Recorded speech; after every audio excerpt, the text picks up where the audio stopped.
Baik, perkenalkan saya perwakilan dari kelompok 3A akan memaparkan hasil studi kasus mengenai Systemic Lupus Erythematosus atau SLE atau yang bisa disebut lupus. Saya akan membahas sedikit mengenai lupus. Mari kita perkenalan dengan apa itu lupus. Jadi, lupus adalah gangguan autoimun multisistem dengan berbagai manifestasi klinik yang hampir mencakup semua organ tubuh dan jaringan. Kemudian ada juga yang mengatakan lupus erythematosus sistemik ini merupakan penyakit inflamasi autoimun kronis yang belum jelas penyebabnya, memiliki sebaran gambaran klinis yang luas, serta tampilan perjalanan penyakit yang beragam. Ini kata Perhimpunan Rheumatologi Indonesia. Kemudian untuk faktor resiko SLE sendiri, penyebab terjadinya lupus hingga kini masih belum sepenuhnya diketahui, tetapi gabungan dari faktor di luar dan dalam tubuh, yaitu hormon, lingkungan, dan faktor genetik diduga berinteraksi sebagai penyebabnya.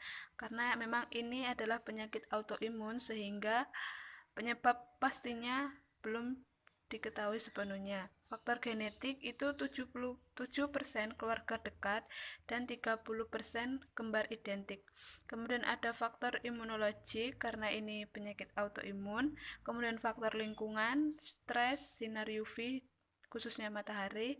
Kemudian infeksi, penggunaan obat-obat tertentu seperti hidralazin, prokainamid, anti kejang, kaptopril, metildopa, dan lain-lain.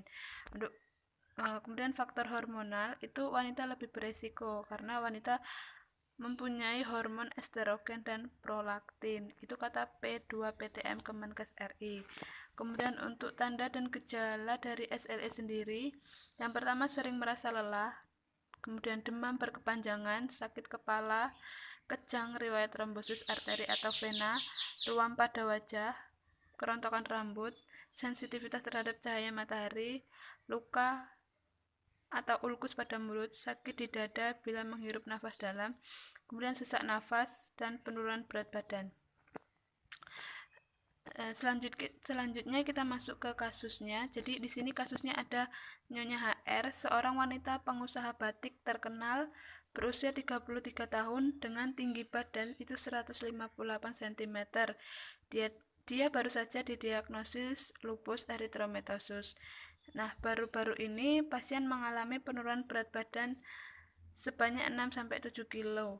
Berat badan awalnya itu 58 kg, sehingga setelah sakit dia mengalami penurunan berat badan sebanyak 6-7. Sekarang berat badannya 51 kg dengan suhu tubuh itu 40,2 derajat Celcius. Kemudian dia merasakan nyeri sendi di bagian tangan dan kaki, kelelahan, dan memburunya ruam di wajahnya.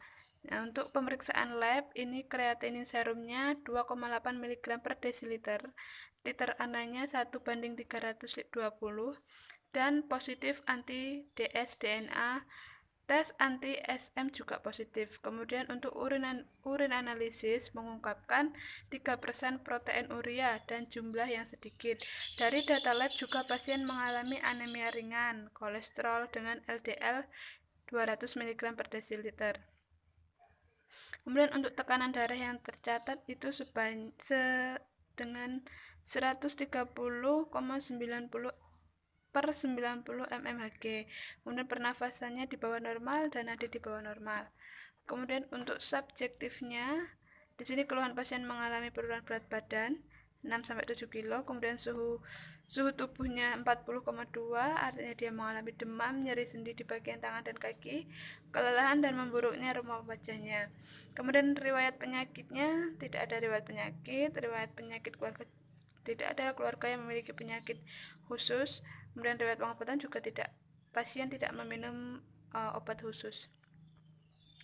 Kemudian untuk subobjektifnya, nah, di sini untuk pemeriksaan fisiknya tinggi badan 158, berat badan 51 kg, dan suhu tubuhnya 40,2 derajat Celcius. Untuk pemeriksaan labnya, serum kreatinin 2,8 mg per desiliter, normalnya pada wanita itu 0,5 sampai 1,2 mg per desiliter. Kemudian untuk titer ananya ini positif pada 1:320. Nah, untuk pemeriksaan titer anak ini dia dikatakan positif itu positif ada dua, setahu saya dari hasil pencarian saya ya. Itu 1:160 itu dikatakan positif low atau positif rendah gitu. Kemudian untuk yang 1:320 itu positif tinggi.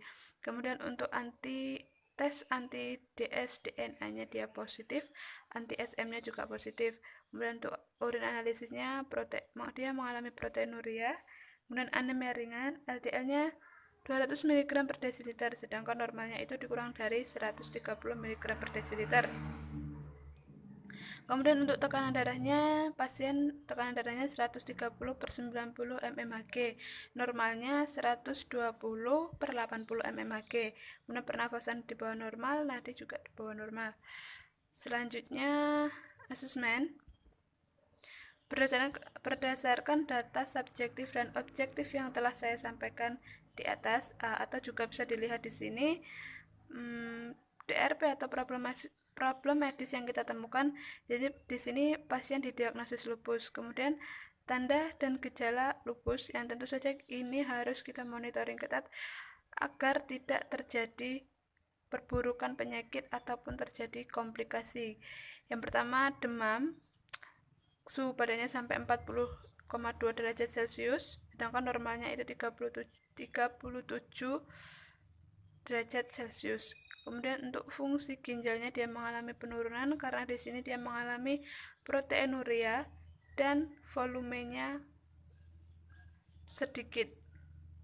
Kemudian untuk LDL-nya di sini adanya kenaikan LDL sampai 200 mg per desiliter, sedangkan normalnya kurang dari 130 mg per desiliter.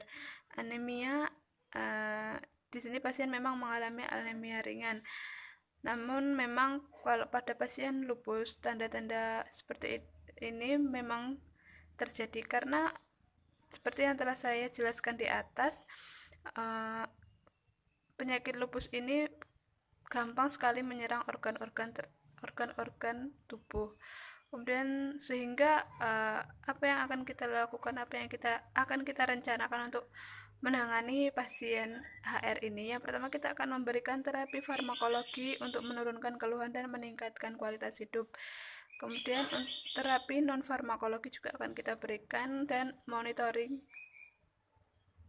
supaya tidak terjadi komplikasi dan perburukan penyakit.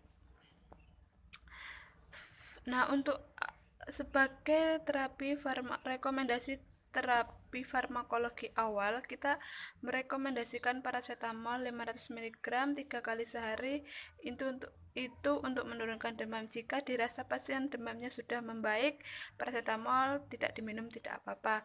Kemudian ini methylprednisolone kita berikan dosis rendah 4 mg 1 kali sehari. Ini merupakan agen kortikosteroid sebagai terapi nyeri dan inflamasi karena pasien tadi memang mengeluhkan nyeri sendi dan yang lain. Kemudian cyclophosphamide inject 500 mg 1 kali sehari, diberikan pada pasien SLE yang disertai nefritis karena tadi si pasien ini mengalami penurunan ginjal dan proteinuria.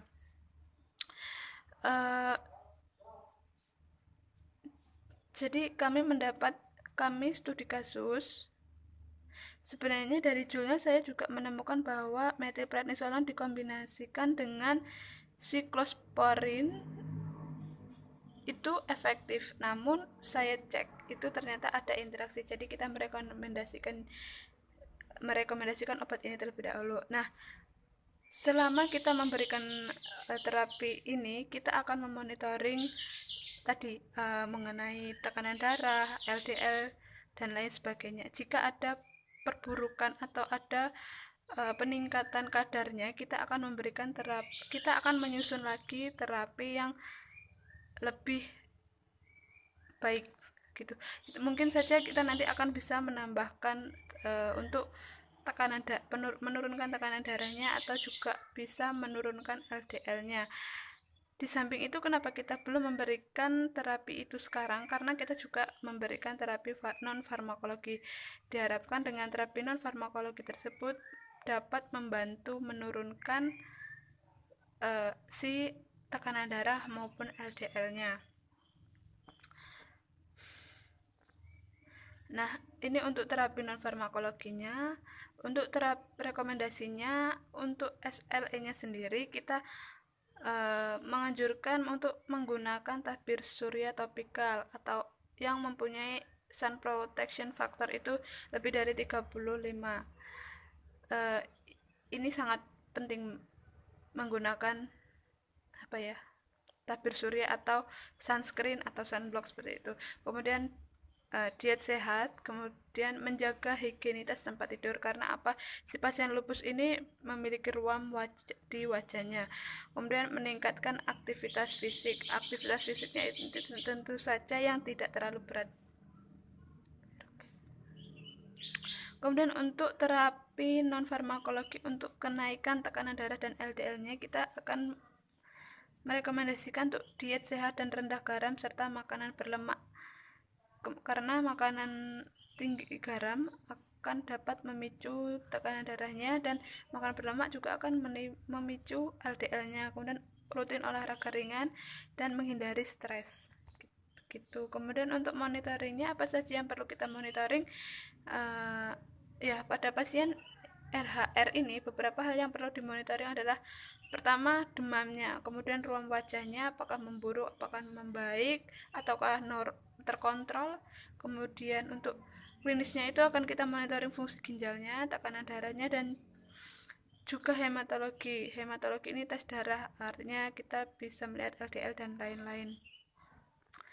Kemudian untuk KIE-nya, pasien memerlukan pengetahuan akan masalah aktivitas fisik. Jadi kita akan memberikan edukasi bagaimana aktivitas fisik yang perlu dilakukan.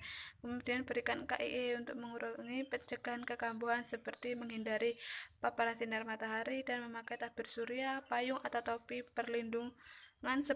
perlindungan dari sinar UV tersebut. Kemudian melakukan latihan secara teratur. Pasien harus memperhatikan bila mengalami infeksi. Kemudian perlu pengaturan diet agar tidak berkelebihan berat badan, osteoporosis, atau terjadi dislipidemia. Kemudian diperlukan informasi akan pengawasan berbagai fungsi organ, baik berkaitan dengan aktivitas penyakit ataupun akibat pemakaian obat-obatan. Itu saja yang dapat saya sampaikan. Terima kasih atas perhatiannya. Apabila ada pertanyaan, silakan. Saya akhiri. Wassalamualaikum warahmatullahi wabarakatuh.